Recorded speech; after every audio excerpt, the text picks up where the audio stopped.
ఇక వారాహి అమ్మవారికి వరాహస్వామికి ఉన్న సంబంధం ఏమిటి? పూర్వం హిరణ్యాక్షుడు అనే రాక్షసుడు ఉండేవాడు. అతను భూదేవిని చాలా చిత్రహింసలు పెడుతూ ఉంటాడు. అతని వారాహి అమ్మవారి కోసం ఘోరమైన తపస్సు చేసి అమ్మవారి ప్రసన్నం పొందుతాడు. అమ్మవారిని అమరత్వం కావాలని అని కోరగా అమ్మవారు ఒప్పుకోదు. అప్పుడు తెలివిగా ఆలోచించిన హిరణ్యాక్షుడు, నీవు తప్ప నన్నెవరూ సంహరించడానికి లేదు, అలాగే నేను నీ భక్తుణ్ణి కాబట్టి నీవు కూడా నన్ను సంహరించకూడదు అని అంటాడు. అమ్మవారు అలాగే అని ఒప్పుకుంటుంది.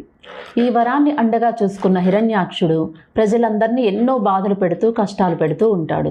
అలా ప్రజలు పడుతున్న బాధలు చూడలేక వారాహి అమ్మవారు వరాహస్వామిలాగా వచ్చి ఈ హిరణ్యాక్షుడిని సంహరిస్తుంది.